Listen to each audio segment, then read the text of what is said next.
Assalamualaikum warahmatullahi wabarakatuh. Selamat malam semua. Oke, pada kesempatan kali ini kelompok 1 akan mempresentasikan hasil kerja dari kelompok kami. Kelompok kami terdiri dari saya sendiri, yang kedua ada saudari Anggi, yang ketiga saudari Mayang, yang keempat saudari Ika, dan yang kelima ada saudari Anissa. Untuk selanjutnya kepada saudari Ika saya persilahkan. Oke, di sini ada aplikasi pewarnaan graf pada pengaturan lampu lalu lintas serta mencari bilangan kromatik pada graf kita menggunakan pewarnaan titik dan pewarnaan total. Nah, pertama-tama saya akan menjelaskan pengertian dari pewarnaan graf. Pewarnaan graf merupakan kasus khusus dalam pelabelan graf. Pelabelan yang dimaksud adalah memberikan pewarnaan pada simpul ataupun sisi dengan batas dan aturan tertentu. Dan di sini ada pewarnaan simpul. Pengertian dari pewarnaan simpul itu adalah memberi warna pada simpul-simpul satu graf sedemikian sehingga tidak ada dua simpul bertetangga mempunyai warna yang sama. Nah, di sini ada langkah-langkah pewarnaan titik atau simpul terhadap graf. Yang pertama itu kita mengurutkan simpul G dan derajat terkecil. Terus langkah kedua, berikan warna pertama dengan warna bebas, misalnya nih merah pada simpul pertama. Kemudian secara berurutan berikan warna yang sama dengan warna di simpul pertama ke setiap simpul yang tidak bersebelahan dengan simpul pertama tersebut. Langkah ketiga, ulangi langkah kedua dengan warna yang berbeda, misalnya warna hijau pada simpul yang bersebelahan dengan simpul 1 dan simpul berikutnya yang belum diwarnai. Langkah keempat, ulangi langkah ketiga tadi dengan warna ketiga, misalnya warna kuning dan seterusnya sampai semua simpul telah diwarnai. Langkah kelima yaitu pastikan lagi bahwa simpul atau titik yang telah kita warnai merupakan warna terminimum dan tidak ada warna yang sama dan yang bersebelahan. Selanjutnya akan dijelaskan oleh rekan saya. Ya, selanjutnya yaitu langkah-langkah pewarnaan total terhadap graf. Yaitu ada yang pertama, langkahnya menentukan simpul yang tidak bersebelahan. Yang kedua, menentukan warna simpul berdasarkan langkah 1. Langkah yang ketiga yaitu memeriksa warna yang tersisa. Langkah keempat yaitu warnai sisi dengan warna yang tersisa di C. Jika semua simpul dan sisi telah diwarnai, lanjut ke langkah 5. Jika masih ada simpul dan sisi yang mempunyai warna yang tepat, kembali ke langkah 2 dan lakukan perombokan pada langkah tersebut. Untuk langkah yang kelima yaitu menentukan warna simpul berdasarkan langkah 1. Next.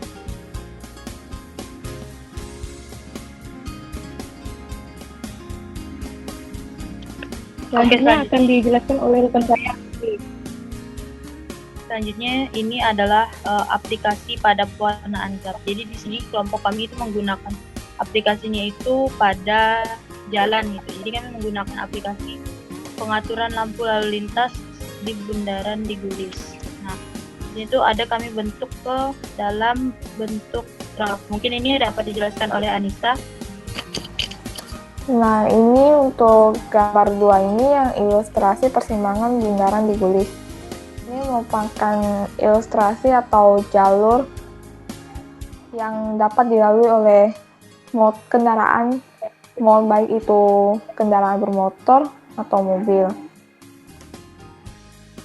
Nampak dari kayak misalnya dari jalur A itu bisa langsung ke kiri, kemudian yang B itu bisa lurus, sedangkan C itu bisa nyebrang. Itu nyebrangnya bisa ke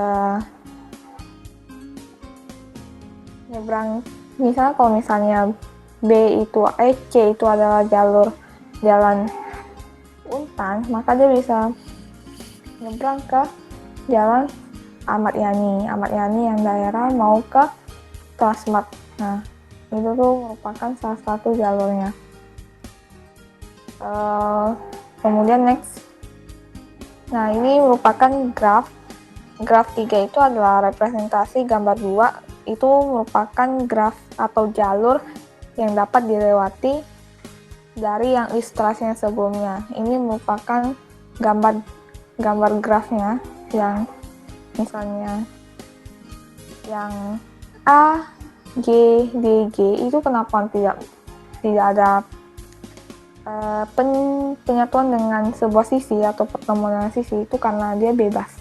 Jadi A, C, D dengan G itu bisa bebas kapanpun bergerak. Jadi yang tidak dibatasi oleh sisi tersebut. Nah, gambar 4 ini merupakan kayak misalnya yang ada merah. Yang merah itu E, F, L, K itu merupakan titik yang bisa dilalui secara bersamaan dalam satu waktu. Yang biru juga seperti itu. Berarti B, C, H, I itu bisa bergerak dalam waktu yang sama gitu. Bisa berlambingkan dengan yang simpul yang warna hijau ini, yang A, G, G, D. Okay, next.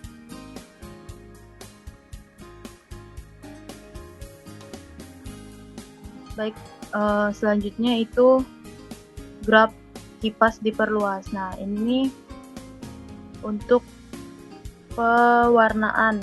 Kami di sini membuat pewarnaan simpul pada graf kipas yang diperluas gitu. Nah, di sini graf kipas yang diperluas pada simpul itu kami memiliki kesimpulan, yaitu dia semuanya itu, ini kan gambar graf kipas yang diperluas ya. Nah, dia ada F12, F13, F14 sampai dengan F55.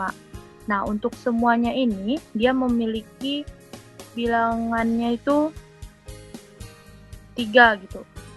Jadi semua simpulnya itu 3. Nah, di sini pembahasannya. Nah, ini pada F12 dia ada 3 warna yang berbeda, itu hijau, oranye, dan juga pink gitu. Nah, untuk yang F13 juga 3, F14 juga 3 gitu, sampai dengan F55 hasilnya juga 3. Nah, jadi pada pewarnaan simpul pada graf kipas yang diperluas itu hasilnya 3. Selanjutnya itu pewarnaan total pada graf kipas. Jadi pada pewarnaan total ini dia kan terdapat di sini, kami tidak mendapatkan polanya. Jadi pada F12, F13, F14 dan F15 itu masing-masing bilangannya itu 3, 4, 5 dan 6.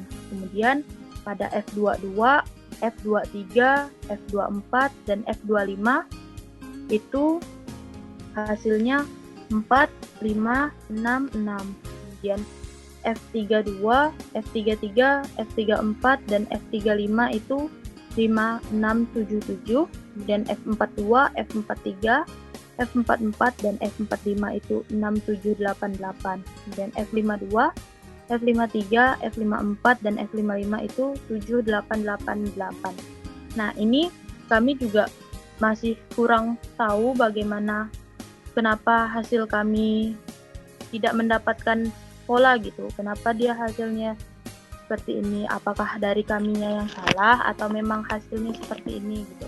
Nah, untuk pewarnaan simpul tadi juga seperti ini hasilnya, hasil pewarnaan kami. Caranya tadi kan sudah dijelaskan di awal. Nah, ini selanjutnya gambar selanjutnya sampai yang gambar kipas diperluas F55. Nih, ini adalah yang F55.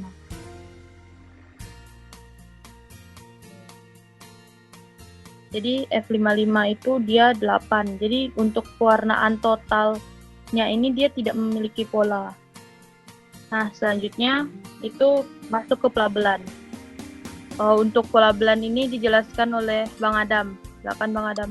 Oke, di sini akan saya menjelaskan apa itu pelabelan graf. Apa yang dimaksud dengan graf pohon pisang? Pelabelan graf adalah suatu pemetaan satu-satu yang memetakan himpunan dari elemen-elemen graf ke himpunan bilangan bulat positif graf pohon pisang atau banana tree, di mana B, M, N adalah sebuah graf yang diperoleh dengan menghubungkan satu simpul anting dari setiap M buah kopi graf bintang K1N ke sebuah simpul baru yang disebut simpul akar R. Oke, selanjutnya. Jadi, nah ini untuk pelabelan pada graf pohon pisang gitu kan. Jadi pelabelannya ini seperti ini. Nah, untuk yang kan di pohon pisang ini grafnya ada B24 sampai B57. Jadi B24, B34, B44, B54, B25, B35, B45, B55 sampai B57 seperti itu. Nah, untuk pelabelannya dapat dilihat seperti ini. Untuk pelabelan akan dijelaskan oleh Anissa. Nah, ini merupakan pelabelan yang sudah kami buat itu sesuai dengan gambar yang sebelumnya. Ini merupakan pelabelan primanya. Jadi kayak simpul dari yang misal gambar 3. Gambar 3 ini dari yang angka 1 dengan titik yang selanjutnya itu harus FVB-nya itu harus 1. Dan begitu juga seterusnya itu juga harus 1. Jangan sampai FVB-nya itu sama dengan 2. Untuk pelabelan yang lainnya juga seperti itu. Jadi walaupun emang agak susah, tapi memang itulah dia pelabelan prima. Jadi walaupun sebanyak apapun itu cabangnya, benar-benar harus bisa ditentuin gitu. Untuk graf pohon pisang sendiri mungkin dari kelompok kami juga nggak begitu gimana kesulitan dalam menentukan pelabelannya, karena udah pasti gitu graf pohon pisang ini termasuk dalam atau bisa dilabelin dengan pelabelan prima. Ya, next. Oke, selanjutnya untuk pangraf akan dijelaskan oleh Mayang. Baik. Mayang. Ya, baik. Untuk pangraf yaitu sebuah grafik pan FNN didefinisikan sebagai graf terhubung KM plus PN, di mana KM itu adalah graf kosong pada N dan PN adalah grafik jalan di N node. Khusus ini M sama dengan 1 sesuai dengan grafik biasa tadi, sedangkan M sama dengan 2 untuk kipas ganda dan lain-lainnya. Next. Nah, ini adalah gambar dari graf kipasnya sendiri, yaitu bisa disimbolkan dengan FMN gitu. Jadi graf kipas ini balik lagi ya kayak yang di pertama tadi, yaitu pada pewarnaan gitu. Jadi gambarnya sama seperti ini. Nah, untuk bilangan dominasinya ini kami mendapatkan rumus seperti ini gitu. Jadi untuk kalau dia 1, jadi M-nya itu sama dengan 1. Nah, kalau nilainya juga akan bernilai 1 ketika M-nya itu lebih dari 1 dan N-nya itu lebih dari 1 dan kurang dari sama dengan 3. Dan dia akan bilangan dominasinya akan bernilai 2, di mana M-nya itu bernilai 1 dan N-nya itu lebih dari 3 dan juga kurang dari sama dengan 5. Untuk pembuktiannya sendiri itu kami belum bisa melakukan pembuktian, kami hanya bisa menjabarkan dalam bentuk langsung nyatanya gitu. Nah, jadi bentuk nyatanya itu seperti ini. Nah, untuk bilangan dominasi, ini kan menggunakan dominasi biasa. Jadi ketika dia graf kipas F1,2 itu bilangan dominasinya 1 gitu. Jadi di F1 dia bukan hanya yang di merah-merah ini itu bilangan dominasinya gitu. Dia bukan cuman di V1 tapi bisa juga di V2, di V3 juga bisa gitu. Kemudian sama juga dengan F12, F13 itu juga 1, di F14 juga 1 dan F15 dia juga 1. selanjutnya. Nah, seperti ini. Jadi, dia itu ketika sudah F-nya itu lebih dari F-nya itu dia sudah M-nya itu kurang dari 3, M-nya itu udah lebih dari 3, dia itu akan menjadi 4, menjadi 2 bilangan dominasinya. Jadi pada kesimpulannya, pada Van Graaf ini bilangan dominasinya itu hanya ada 1, minimalnya itu 1 dan ataupun 2 gitu. Seperti itu. Nah, jadi dari hasil bilangan dominasi di atas tadi itu, mungkin ini bisa dijelaskan oleh Anissa. Silakan. Nah, jadi untuk ini itu merupakan hasil dari gambar-gambar yang sebelumnya sudah dibuat kan. Jadi dari hasil itu, dari hasil gambar sebelumnya itu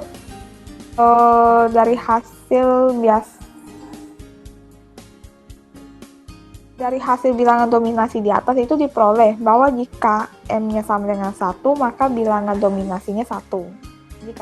Jika N-nya itu lebih dari 1 kurang dari sama 3, maka bilangan dominasinya juga 1 dengan M lebih dari sama dengan 1. Dan jika M lebih dari 3 kurang dari sama dengan 5, maka bilangan dominasinya 2 dengan M lebih dari 1, sehingga terbukti bahwa bilangan dominasi biasa pada Van Graaf itu seperti yang sudah Saudari Anggi sebelumnya jelaskan. Jadi pernyataan yang sebelumnya itu sudah dapat dibenarkan dari percobaan kita secara manualnya. Oke, next. Ini seperti yang kesimpulan yang sebelumnya itu sama. Kesimpulannya sama dengan yang sudah dijelaskan tadi oleh saya sendiri dan Saudari Anggi. Jadi bilangan dominasi itu merupakan kardinalitas minimum dari himpunan dominasi. Bilangan dominasi biasa pada Van Graaf diperoleh dengan cara menentukan simpul dengan derajat tertinggi, lalu menentukan simpul yang bisa mendominasi simpul yang belum terdominasi oleh simpul dengan derajat tertinggi tersebut. Nah, ini pada penelitian sebelumnya ini merupakan hasilnya dari yang Van Graaf yang sudah kami jelaskan sebelumnya. Oke. Sekian. Bang Adam, silahkan ditutup. Saya kembalikan kepada Bang Adam. Oke, untuk sekian penjelasan dari kelompok kami. Kurang lebih kami mohon maaf. Wabillahi taufiq wal hidayah. Wassalamualaikum warahmatullahi wabarakatuh. Selamat malam semua.